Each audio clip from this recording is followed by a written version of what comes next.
All right, we are live. Happy Tuesday, everybody. Hope your week is off to a great start.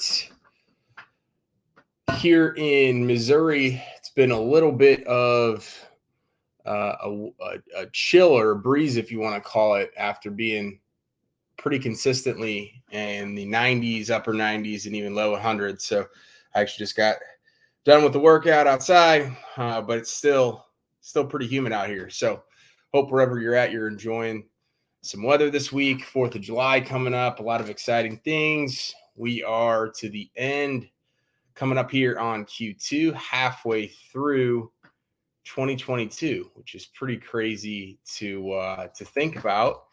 Definitely been a great year so far, really flown by.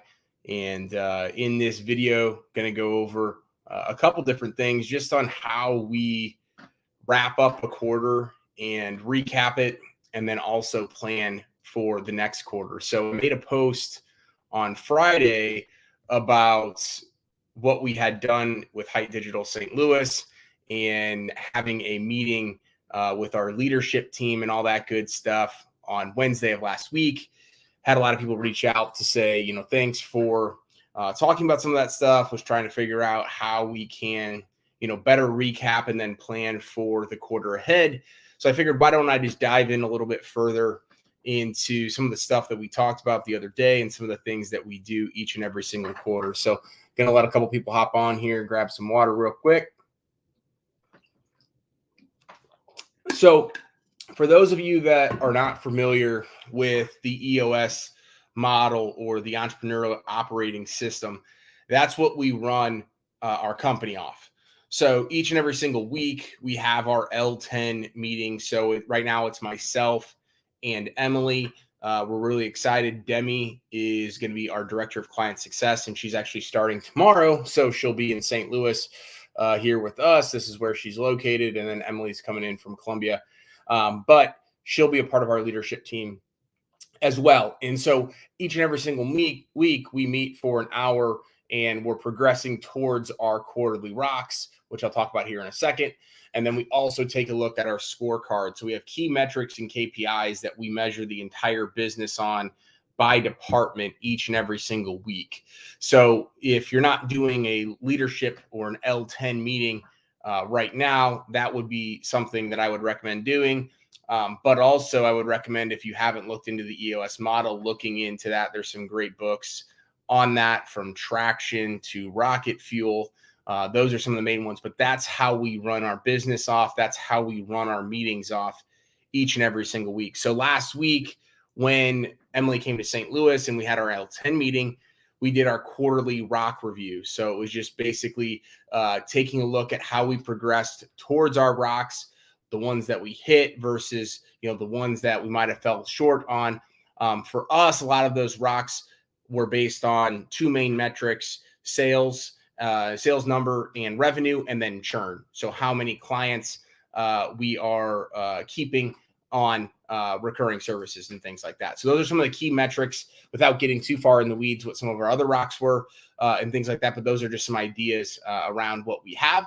And then we took a look at focusing on what the Q3 rocks are going to be. So we set our rocks that day as well, and continue to progress forward towards that.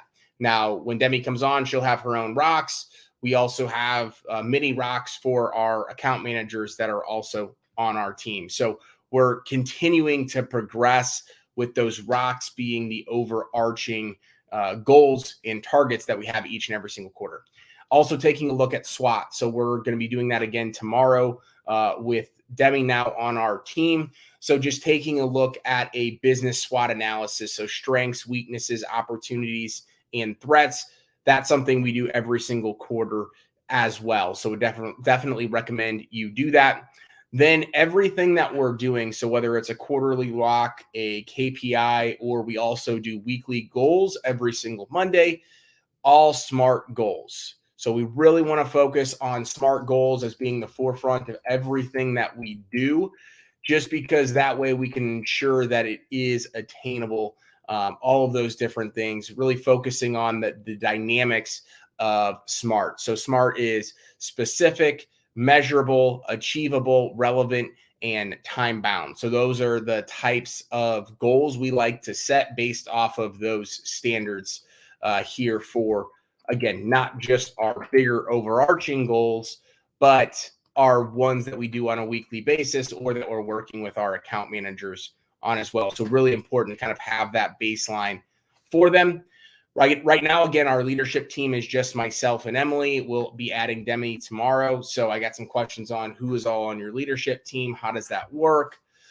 From there, we had a debrief with our team last week, just going over everything that we talked about, from quarterly rock review to quarterly rock planning, which then leads us into our individual employee 90-day plan, which we actually had a lot of meetings today. So we had 4 meetings with each of our account managers today, one with our product manager as well. And then Emily and I had our monthly seek up too.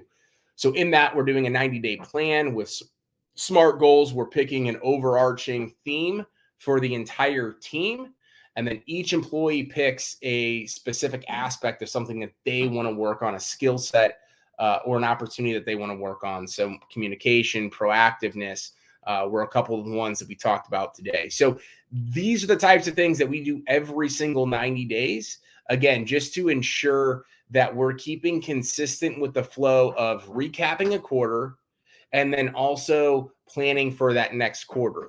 And in my post the other day, I had mentioned that, we used to not do any of this at all. We used to roll from one quarter into the next quarter and just kind of react.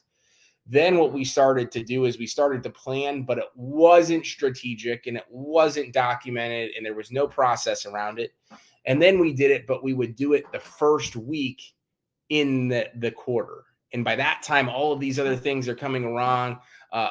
You're, finalizing quarter end stuff, month end stuff. And so the earlier that you can do it towards the end of the quarter. So for us, we either do it the last week of the quarter or we did it last week because of all the stuff we have going on. New employee, Emily was getting transitioned into her house, all that good stuff. Those are the types of things that you want to be proactive about doing and make sure it's set on the calendar. We have our quarterly reviews, both for our leadership team and our debriefs with our entire team on the calendar for the rest of the year. So it's already on the calendar. It's already sketched in stone. We're not going to veer away from them. But we have planned those out already for the rest of the year. So again, if you're not doing quarterly recap meetings, if you're not doing quarterly planning meetings, especially with your leadership team, that's something I would implement as soon as possible. If you have any questions on how we do it, anything that I talked about, dig deeper, feel free to leave a comment or reach out to me. And appreciate you watching. As always, we'll see you on Thursday for a book recap on a very similar type of topic, one called the first 90 days, which is obviously a key aspect for what we're doing right now, bringing on a new employee to our leadership team. So we'll talk to you Thursday. Take care.